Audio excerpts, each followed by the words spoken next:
मोहित, जरा इधर आ। मोहित की दादी ने उसे पुकारा। दादी की आवाज सुनकर मोहित दौड़कर उनके पास गया। हाँ दादी जी, क्या बात है? दादी ने कहा, अरे मेरा चश्मा नहीं मिल रहा, पता नहीं मैंने कहाँ रख दिया, जरा ढूंढ दे। यह सुनकर मोहित बोला। दादी, चश्मे का क्या करूंगी? दादी ने अपना फटा हुआ ब्लाउज दिखाते हुए कहा, बेटा, यह देख कितना फट गया है, इसे सिलना है और बिना चश्मे के साफ दिख नहीं रहा। दादी हाथ में फटा हुआ ब्लाउज लिए बैठी थी। मोहित ने अपनी दादी से कहा, दादी, यह तो बहुत पुराना है, यह तो घिस घिस कर फट गया है। इसे छोड़ो, मैं मम्मी से कह दूंगा, वे आपको नया सिलवा कर दे देंगी। दादी की आंखों में एक उदासी सी छा गई। वो बोली, नहीं बेटा, अपनी मम्मी से कुछ मत कहना, नहीं तो मुझे 10 बातें सुना देगी। मैं इसी से काम चला लूंगी, तो बस चश्मा ढूंढ के ला दे। मोहित चुपचाप चश्मा ढूंढने लगा। पीछे की खिड़की में चश्मे की डिब्बी मिल गई, जो कि पर्दे के पीछे छिप गई थी। मोहित ने चश्मा दादी को दिया और वो सुई में धागा डालकर फटे हुए ब्लाउज को सिलने लगी। मोहित को यह सब बहुत बुरा लग रहा था। मम्मी हर महीने एक नई साड़ी खरीदती हैं, जब मन चाहे नए गहने खरीदती हैं, और दादी फटे कपड़े में थेकली लगाकर काम चला रही हैं। शाम को जब मोहित के पापा राकेश आए, तो उसने पापा को सारी बात बताई। पापा, दादी के पास एक भी नई साड़ी या ब्लाउज नहीं है। वो अपने पुराने ब्लाउज को सिल रही थीं। पहले भी कई बार सिल चुकी हैं, लेकिन वह कहीं न कहीं से फट जाता है। आप उन्हें नई साड़ी ब्लाउज दिलवा दीजिए ना। मम्मी के पास इतनी सारी नई साड़ियाँ हैं, फिर भी मम्मी शॉपिंग करती रहती है। दादी के पास जब देखो वही पुरानी फटी साड़ी। मम्मी के लिए तो आपके पास पैसे हैं, तो क्या दादी के लिए आपके पास पैसे नहीं? राकेश जी ने अपनी पत्नी सुधा से बात की। सुनो, माँ के लिए एक साड़ी ब्लाउज ला देना। मोहित ने उन्हें फटे कपड़े सिलते देखा है। सुधा गुस्सा होते हुए बोली, तुम्हारी माँ तो जानबूझकर बच्चे को दिखाने के लिए ये सब करती हैं कि देखो मुझे कितना परेशान किया जा रहा है। तुम्हारा मन करे तो पूरा घर लुटा दो उन पर, मुझे क्या मतलब। राकेश ने बोला, अरे तुम तो बात बात में नाराज हो जाती हो। एक साड़ी ब्लाउज में क्या हो जाएगा? वैसे भी अगर फटा ब्लाउज पहनकर वो किसी के सामने आ गई तो हमारी ही बेइज्जती होगी, किसी और की नहीं। समझो बात को। अगले दिन राकेश अपनी माँ के लिए एक साड़ी और ब्लाउज का कपड़ा ले आया और अपनी माँ का पुराना ब्लाउज लेकर दर्जी को सिलने के लिए दे आया। 2 दिन बाद मोहित के हाथ से साड़ी ब्लाउज माँ के कमरे में भिजवा दिया। मोहित खुशी खुशी दादी को कपड़े देने पहुंच गया। दादी को इसकी कोई खुशी नहीं थी। वो बोली, कितना अच्छा होता अगर मेरा बेटा या बहू कोई इसे अपने हाथों से देता। यहाँ घर के नौकरों को भी अपने हाथ से कपड़े और इनाम देते हैं। मोहित बोला, कोई बात नहीं दादी, मैं तो लाया हूँ आपके लिए। आप इसे पहन कर दिखाओ। मैं पापा का मोबाइल लाकर आपकी एक फोटो लेता हूँ। आप इसमें बहुत सुंदर दिखोगी। दादी ने साड़ी निकाली तो देखा वह एक सस्ती सी सूती साड़ी थी। एक बार तो उनका मन किया कि इसे वापस कर दे, लेकिन अपने 8 साल के पोते के चेहरे पर जो खुशी थी, उसकी खातिर उन्होंने वो लेकर रख ली। मोहित जिद करने लगा, दादी पहनकर दिखाओ ना। अभी नहीं बेटा, कल नहाकर पहनूंगी। नया कपड़ा नहाकर पहनना चाहिए, और मैंने तो आज स्नान भी नहीं किया है। तो मैं इसे कल नहा के पक्का पहनूंगी। ठीक है, चल अभी थोड़ी देर खेल ले, फिर आराम करना।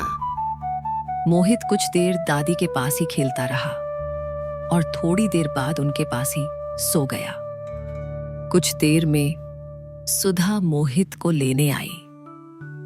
माँ जी, इस बार तो ये आपके लिए साड़ी ले आए, लेकिन आगे से कोई फरमाइश मत करना, हम आपको रख रहे हैं, यही काफी है। इतनी साड़ियाँ पड़ी है, फिर भी आपको नई साड़ी चाहिए?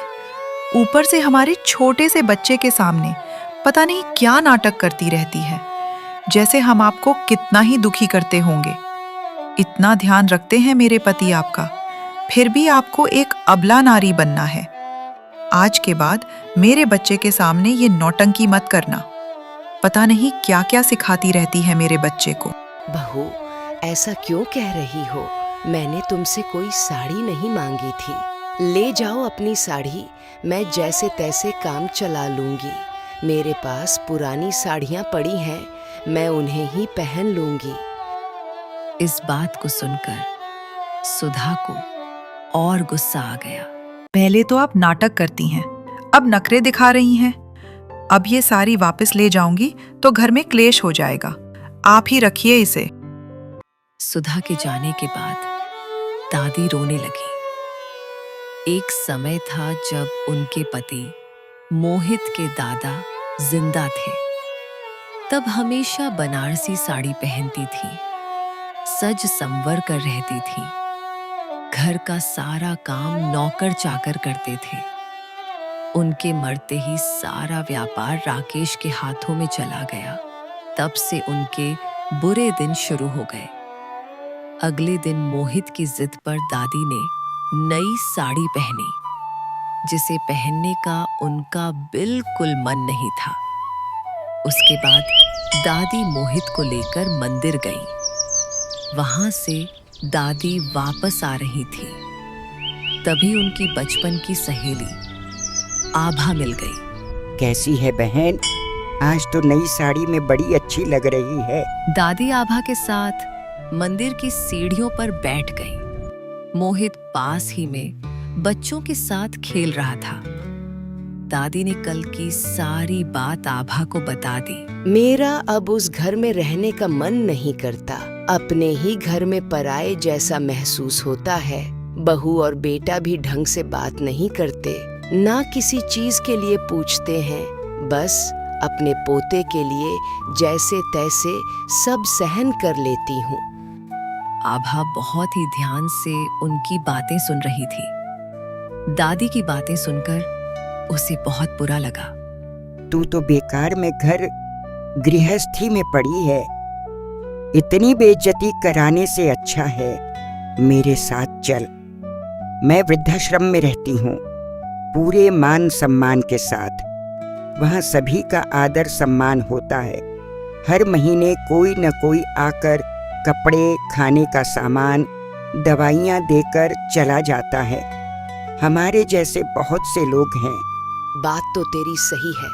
मेरा भी अब उस घर में रहने का मन नहीं है, पर क्या वो लोग मुझे रख लेंगे? कोई दिक्कत तो नहीं होगी। मैं बात कर लूंगी, तू कल आ जाना। जगह तो तूने देखी ही है। मोहित दादी की सारी बातें सुन रहा था और यह सुन उसे दुख हो रहा था। भले ही वह उम्र में छोटा था, पर वह बहुत ही समझदार बच्चा था जो अपनी दादी से बहुत प्यार करता था। आभा जी के जाने के बाद वह बोला, दादी, क्या तुम मुझे छोड़कर चली जाओगी? बेटा, मैं यहीं पास ही में तो रहूंगी। जब तेरा मन करे अपने मम्मी पापा के साथ मुझसे मिलने आ जाना। और मेरी सहेली भी यही रहती है, तो मैं उसके साथ रह लूंगी। अगले दिन जब मोहित स्कूल गया तो दादी ने सुधा को बुलाया और सारी बात बता दी।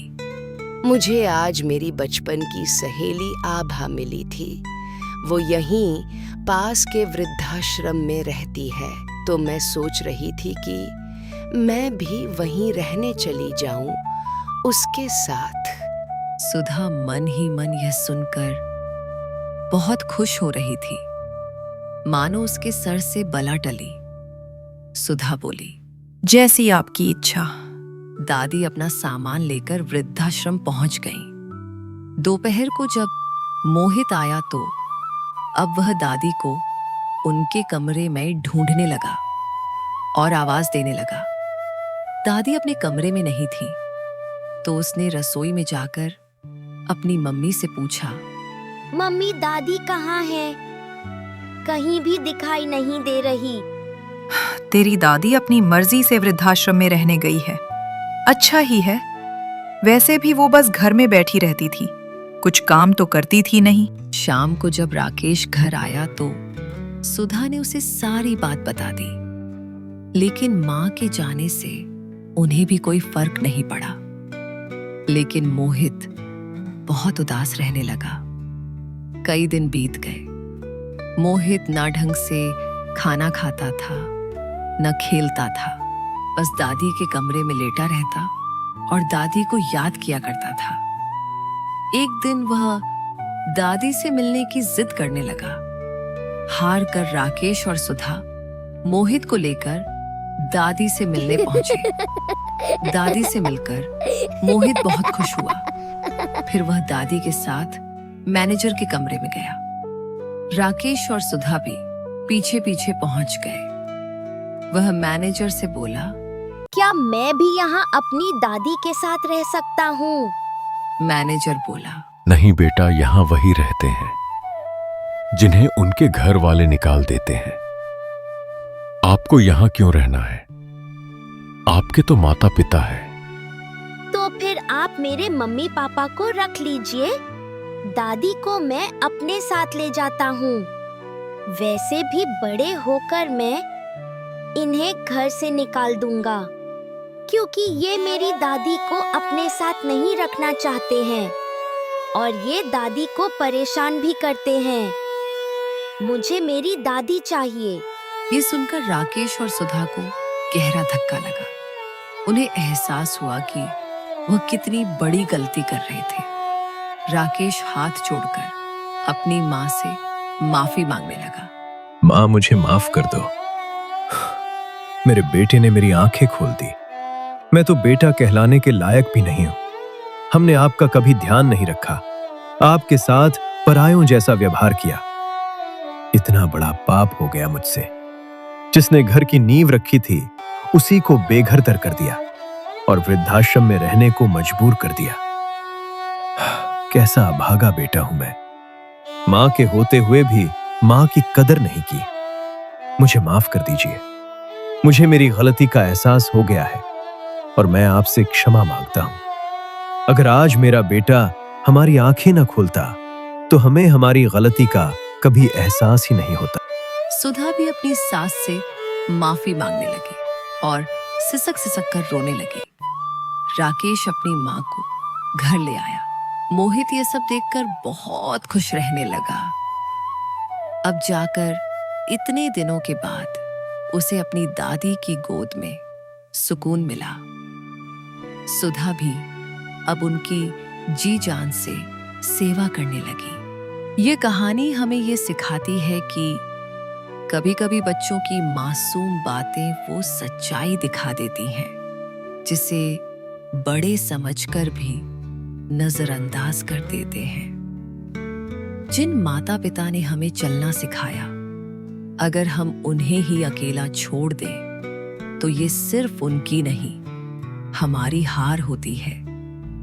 क्योंकि वक्त घूमकर जरूर आता है और जो हम आज बोते हैं वही कल हमारे सामने आता है। इसलिए रिश्तों की कदर करें। आज जो तुम अपने माता पिता के साथ करोगे, कल वही तुम्हारे बच्चे तुमसे सीखेंगे। रिश्ते बोझ नहीं होते, हमारी पहचान होते हैं। इसलिए देर होने से पहले समझ जाओ, क्योंकि जब एहसास होता है तब अक्सर बहुत देर हो चुकी होती है। और इसी तरह के वीडियो देखने के लिए हमारे चैनल परी टून्स हिंदी को सब्सक्राइब करें, वीडियो को लाइक करें, कमेंट करें और अपने दोस्तों और परिवार के साथ शेयर करें। और इस वीडियो को देखने के लिए धन्यवाद।